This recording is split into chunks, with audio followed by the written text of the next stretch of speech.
All right, so the first thing you're going to do when doing upgraded valve springs or just replacing them, you're going to have to take off the kill switch assembly, and you're going to take off the throttle cable so you can remove the motor completely to easily get to the overhead valve cover. All right, so you're going to start by removing these 4 bolts right here, and there's 2 below also with a 8 mil.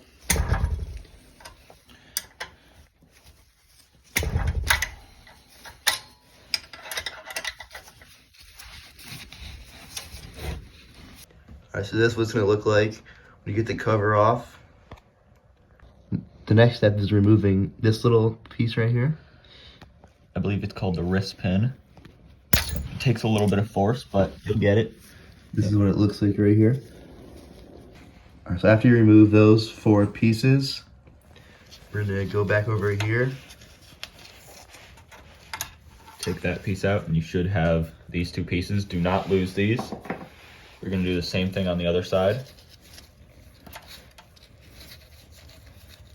It may be a little difficult.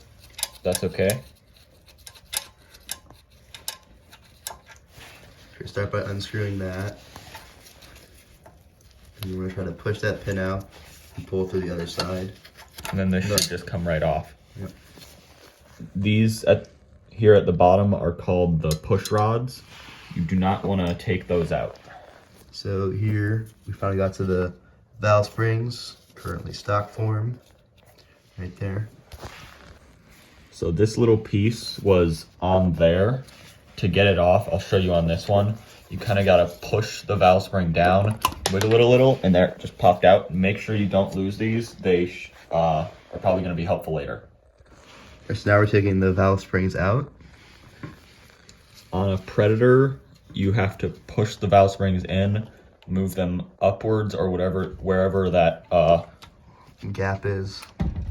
And then it could be a little difficult, but then make sure you have some pressure on there because they're going to want to pop out. That's valve spring 1. You can see the little gap right here. So we're going to push that to the side. We're going to push it in and then push it to the side, and it'll pop right out. Yep. So you can see the difference between the upgraded and stock valve springs. On the right here, we have the ARC upgraded 22-pound valve springs. We got them just from Amazon. These should just allow the bike to rev higher and no more valve float at high RPMs. So this is the stock spring that we just took out. We're going to take this top metal piece off and we're going to put it on the new upgraded spring. You just gotta put it on there, and then we're going to try to push it onto the valve there. It most likely will be difficult. All right, so it was really difficult getting the valve spring on there. Next, you're going to want to take this little piece that you took off of the old ones and just push it on. It takes very little force. All right, so after some work, we finally got the second one on, the exhaust. If you can, we would recommend using 2 people. We had someone hold the valve up from inside the exhaust, so it's easier to get the valve spring on. All right, now that you got both the valve springs back on, we're just gonna do the reverse of what we did earlier.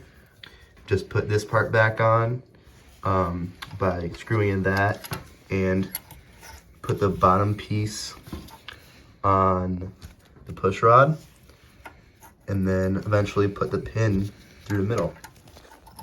All right, so now that you got this assembly back on, we're gonna put the little metal clamps back on.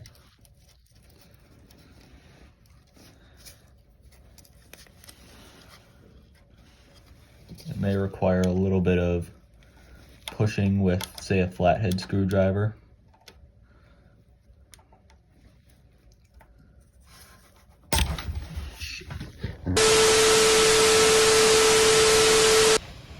So we set the intake to right around 3 thousandths. It should have some friction going under, and we set the exhaust to, I believe, 5 thousandths, and it should have a decent amount of friction going under it. Okay, now that we got the head cover back on, we're gonna put the exhaust and carb back on, and we're gonna connect everything and fire this engine up.